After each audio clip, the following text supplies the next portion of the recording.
Friends, मैं हूं doctor नीलम ज़ीरकपुर से।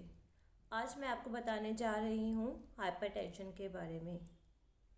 हाइपरटेंशन यानी कि high blood pressure. High blood pressure क्या होता है दोस्तों? जब हमारा दिल धड़कता है, जब हमारा दिल कॉन्ट्रैक्ट करता है, तो उसकी वजह से जो खून है वो आगे खून की नसों में चला जाता है। और जब दिल धड़कता है तो उसकी वजह से जो प्रेशर, जो जोर लगता है खून की नसों पर, उसी को ब्लड प्रेशर कहा जाता है। मतलब खून के द्वारा रक्त वाहिनियों की दीवारों पर जो प्रेशर पड़ता है उसी को ब्लड प्रेशर कहा जाता है। एक बार तो दिल कॉन्ट्रैक्ट होता है, मतलब सिकुड़ता है, जिसकी वजह से जो प्रेशर होता है उसको सिस्टोलिक प्रेशर कहा जाता है। नॉर्मल इसको आम लैंग्वेज में कहते हैं ऊपर वाला प्रेशर, सिस्टोलिक प्रेशर। जब आपका दिल सिकुड़ता है तो उसकी वजह से खून जो है निकल के खून की नसों में आ जाता है। और फिर होता है कि आपका जो हार्ट है वो रिलैक्स करता है। मतलब जिस टाइम हार्ट आपका रिलैक्स करता है उस टाइम पर जो प्रेशर होता है उसको बोलते हैं डायस्टोलिक प्रेशर, यानी कि नीचे वाला प्रेशर। सिस्टोलिक प्रेशर हो गया 120 और डायस्टोलिक हो गया नीचे वाला 80।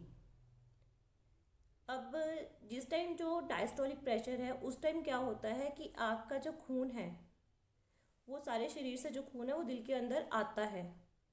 उसके बाद जब दिल सिकुड़ता है तो वो खून आपके आगे शरीर में चला जाता है। तो इस तरह से एक बैलेंस होता है कि एक टाइम पर खून जो है दिल से बाहर निकलता है और एक टाइम पर जो खून है वो दिल के अंदर आता है।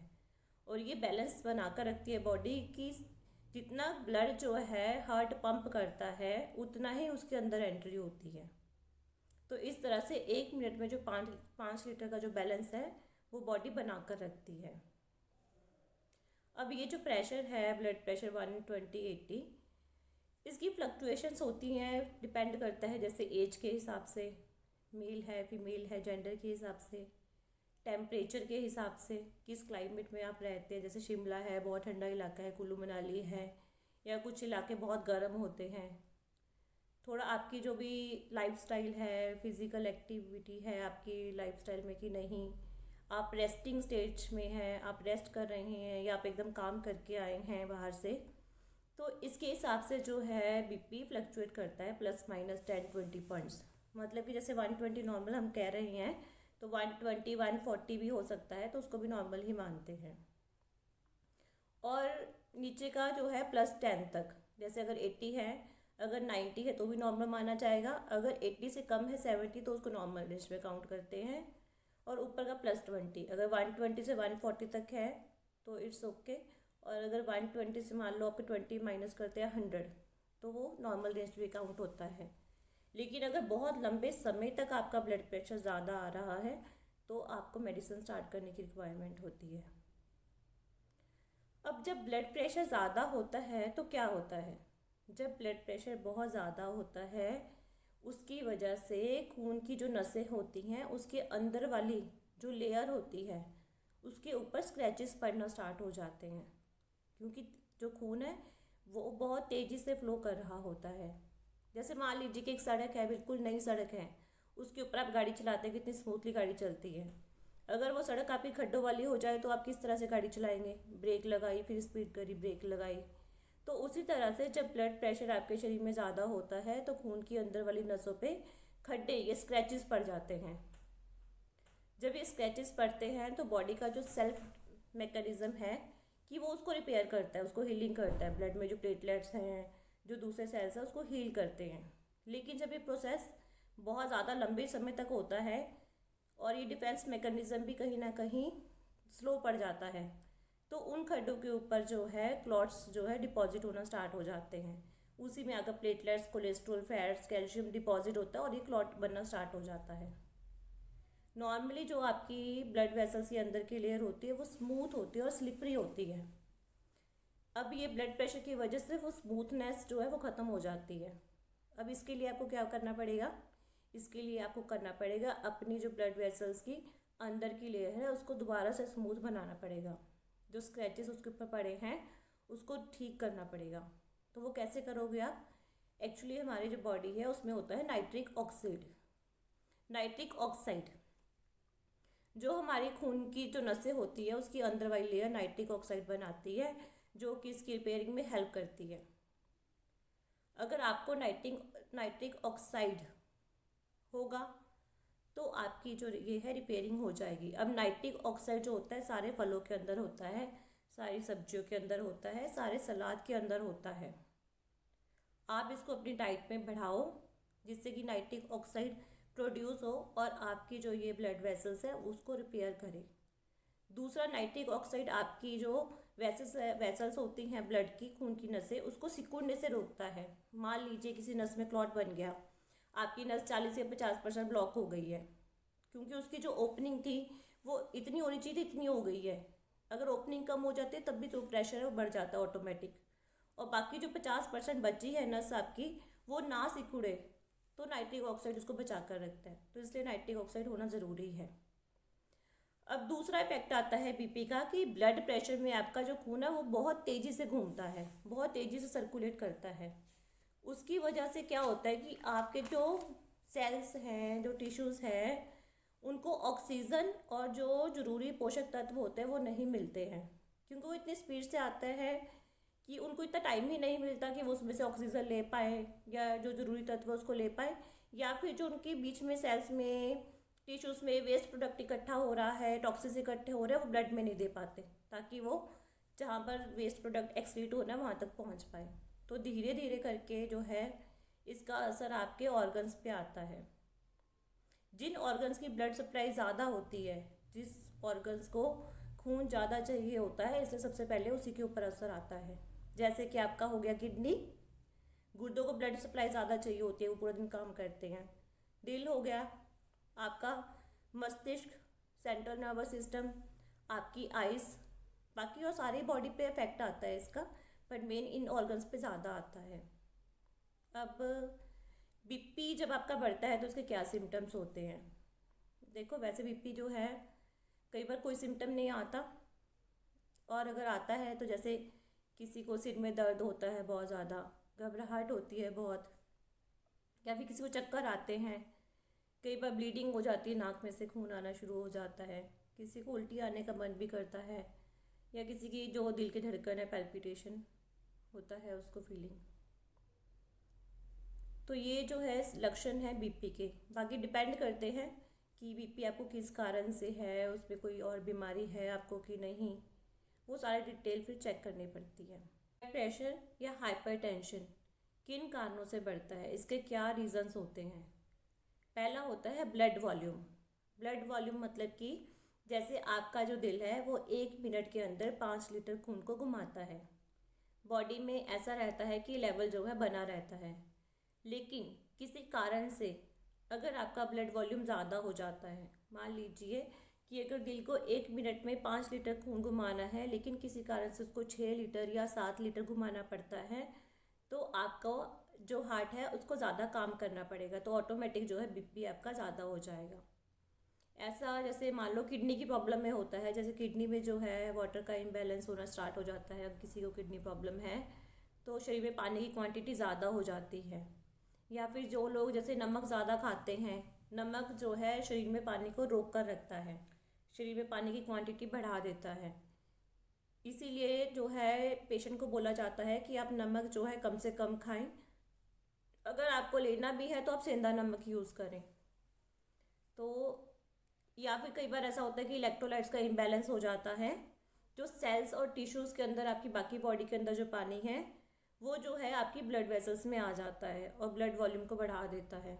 या जो बहुत लोग जो हैं बहुत एक्स्ट्रा पानी पीते हैं, ओवर पानी पीते हैं, उनमें भी ब्लड वॉल्यूम बढ़ जाता है।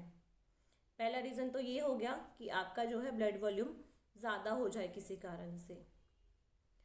और दूसरा कारण होता है कि आपका, जैसे मैंने बताया कि हार्ट जो है एक बार कॉन्ट्रैक्ट करता है तो ब्लड जो है हार्ट से निकल के ब्लड वेसल्स में चला जाता है, और जब डायस्टॉल होता है तो ब्लड वेसल से ब्लड वापस हार्ट में आता है। अब कोई कारण ऐसा हो कि इनका इम्बैलेंस बिगड़ जाए, अदरवाइज बैलेंस बना रहता है कि जितनी स्पीड से ब्लड जो है दिल से निकलता है उतनी स्पीड से उसके अंदर आता है, लेकिन किसी कारण से जो ब्लड है वो पीछे से तेज़ी से आ रहा है, लेकिन हार्ट को अगर उसको ज़्यादा पंप करना पड़ेगा, ज़्यादा जोर लगाना पड़ेगा ताकि वो जल्दी से हार्ट को खाली कर पाए। अगर ऐसा लंबे समय तक होता है तो आपको जो है हार्ट में प्रॉब्लम होना स्टार्ट हो जाती है।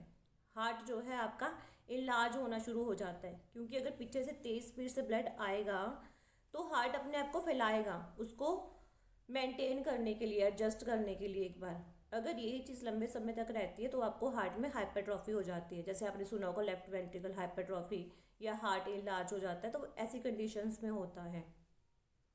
और इसका तीसरा रीज़न है विस्कोसिटी ऑफ द ब्लड। किसी कारण से खून आपका गाढ़ा हो जाए। जैसे खून होता है 55% प्लाज्मा होता है, 45% उसके अंदर सेल होते हैं, लेकिन किसी कारण से डिहाइड्रेशन हो जाए, पानी शरीर से निकल जाए, खून गाढ़ा हो जाए, सेल ज़्यादा हो जाए और लिक्विड की क्वांटिटी कम हो जाए, या फिर जैसे कोलेस्ट्रॉल ज़्यादा हो जाए। जैसे पेशेंट्स में कोलेस्ट्रॉल ज़्यादा होता है, उसकी वजह से आपका खून गाढ़ा हो जाता है। अगर एक पाइप में हम पानी जा रहा है और एक पाइप में आपका तेल जा रहा है, घी, जिसमें आपका कोलेस्ट्रॉल ज़्यादा है, तो पानी जो है पाइप के साथ चिपकेगा नहीं, लेकिन जिसमें से आपका कोलेस्ट्रॉल ज़्यादा होगा उस ब्लड में खून गाढ़ा हो जाएगा, और जो खून है वो आपकी जो ब्लड वेसल्स की अंदर की लेयर्स है उस पर चिपकेगा। आपको पता है ना, अगर तेल फ्लो करेंगे तो चिपकेगा, तो उसकी वजह से क्लॉट्स बनने के चांसेस ज़्यादा होते हैं। तो वेसल्स की जो अंदर वाली लेयर है वो क्लीन नहीं होती। और इसका जो नेक्स्ट रीज़न है वो है आपका, जैसे बॉडी में कोई डिसीज़ हो आपको, जैसे मान लो शुगर में भी विस्कोसिटी ऑफ ब्लड बढ़ जाती है।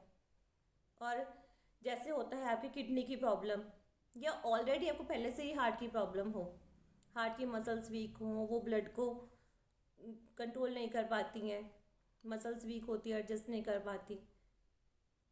अगर आपको ऐसे कोई हार्मोन्स की प्रॉब्लम हो, हार्मोन्स की प्रॉब्लम में भी ऐसा हो जाता है कि बीपी बढ़ जाता है। दूसरा डिपेंड करता है आपके लाइफस्टाइल पर, जैसे कि स्मोकिंग जो लोग करते हैं उसकी वजह से उनकी जो ब्लड वेसल्स की अंदर की लेयर है उसमें स्क्रैच पड़ जाते हैं, और जो उनकी फ्लेक्सिबिलिटी होती है, सॉफ्टनेस होती है, वो ख़त्म होना शुरू हो जाती है। तो जब ब्लड बहुत तेज़ी से आता है तो उसको मेंटेन नहीं कर पाते ब्लड वेसल्स, उसको एडजस्ट नहीं कर पाते, क्योंकि आपकी क्वालिटी पर भी तो डिपेंड करता है आपकी ब्लड वेसल्स की क्या क्वालिटी है। इस बात पर भी डिपेंड करता है कि बीपी आपको कितने लंबे समय में प्रॉब्लम क्रिएट करेगा। क्वालिटी अच्छी रहेगी तो बहुत लेट प्रॉब्लम क्रिएट होगी।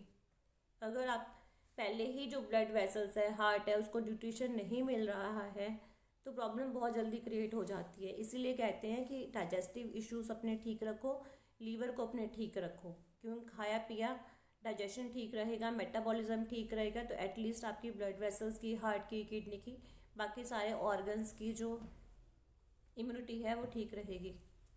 और दूसरा है कि टेंशन, जैसे हम स्ट्रेस लेते हैं, स्ट्रेस जो है वो एक एक्साइटिंग फैक्टर होता है। जैसे हम कहते हैं ना, आग जल रही उसमें हम घी डालते तो एकदम आग बढ़ जाती है।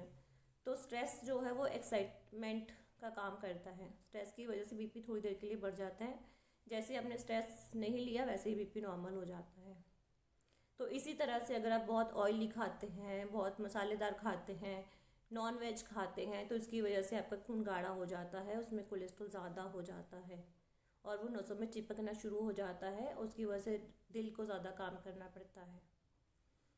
और जैसे कि अगर फैमिली हिस्ट्री, जैसे किसी की फैमिली में बीपी का इशू है तो उनको भी बीपी जो है रहता है, लेकिन जैसे फैमिली में आपके बीपी की प्रॉब्लम है तो उनको सिम्टम्स लेट आते हैं, क्योंकि उनकी बॉडी यूज टू हो जाती है जेनेटिकली। और जिनकी फैमिली में बीपी नहीं है और फर्स्ट टाइम जिनको बीपी हुआ है उनको सिम्टम्स जल्दी आते हैं। दूसरा, जो बिल्कुल ही एक्सरसाइज ही नहीं करते, बिल्कुल बैठे रहते हैं पूरा दिन, उनको बीपी बहुत जल्दी होता है। और जो लोग मोटे हैं, क्योंकि जो लोग मोटे हैं उसमें दिल को ज़्यादा काम करना पड़ेगा, ब्लड ज़्यादा घुमाना पड़ेगा, सर्कुलेट करना पड़ेगा, और फैट की वजह से जो है बीपी बढ़ता है। ब्लड प्रेशर को ठीक करने के लिए या हाइपरटेंशन को ठीक करने के लिए आपको अपना लाइफस्टाइल जो है उसको ठीक करना पड़ेगा। अपनी डाइट में फल, 4 या 5 तरह का फल आप डेली खाएं, सुबह दोपहर शाम। जितनी बार भी आप गैस पे पका हुआ खाना खाएंगे उससे पहले कच्चा फल या सलाद ज़रूर खाएं। फल की क्वांटिटी 500 ग्राम तो एटलीस्ट मिनिमम हो। या फिर अगर आप सलाद खाएंगे तो 200-250 ग्राम सलाद डेली खाएं, चाहे प्याज है, टमाटर है, खीरा है, गाजर है, चुकंदर है।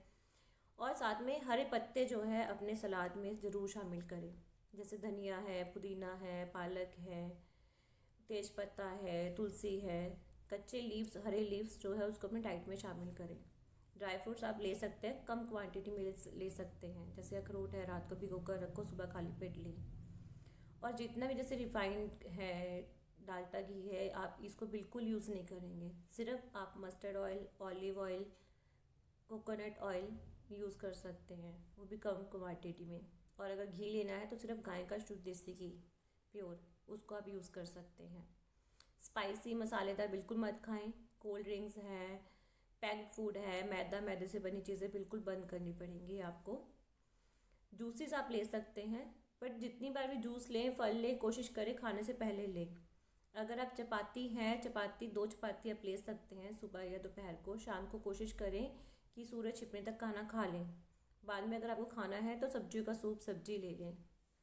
और दूसरी बात की, जैसे अगर आप चपाती खाते हैं, जैसे मान लीजिए कनक का आटा है, तो उसमें कोशिश करें थोड़ा सा जौ का आटा मिक्स कर लिया जैसे, और नेक्स्ट डे बाजरे का आटा मिक्स कर लिया, थर्ड डे आपने थोड़ा बेसन मिक्स कर लिया, फोर्थ डे मक्की का आटा।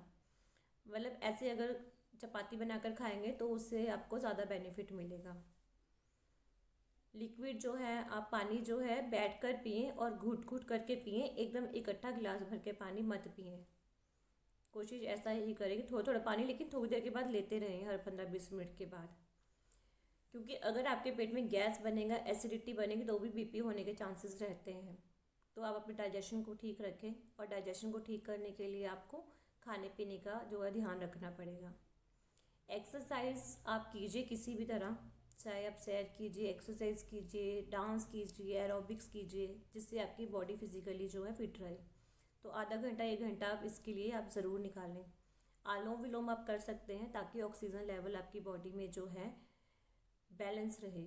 ऑक्सीजन की कमी होने से भी बहुत सारी प्रॉब्लम्स होती हैं, तो ऑक्सीजन लेवल को मेंटेन करना बहुत ज़रूरी है। प्रॉब्लम कोई भी हो, आपको जो चेंजेस है अपने लाइफस्टाइल में ही करने पड़ेंगे, खाने पीने में, एक्सरसाइज में। खुश रहें आप, स्ट्रेस बिल्कुल मत लें। नींद कोशिश करें कि आप 8 घंटे की नींद ज़रूर लें। नींद अगर आपकी पूरी नहीं होती है तो उसकी वजह से भी स्ट्रेस होता है, और धीरे धीरे करके बीपी होता है। अगर अपनी नींद आप अच्छे से लेंगे तो आप स्ट्रेस फ्री रहेंगे और बीपी से बचे रहेंगे। बीमारी चाहे कोई भी हो, चाहे लीवर की हो, किडनी की हो, हार्ट की हो, आपको अपना लाइफस्टाइल चेंज करके, अपने खाने पीने में परहेज करके आप सारी बीमारियों को रोक सकते हैं। तो आज के लिए इतना ही दोस्तों, नमस्ते। मेरी वीडियो पसंद आए तो लाइक कीजिए, शेयर कीजिए, सब्सक्राइब कीजिए, और नोटिफिकेशन आपको मिलता रहे इसके लिए बेल पर क्लिक कीजिए।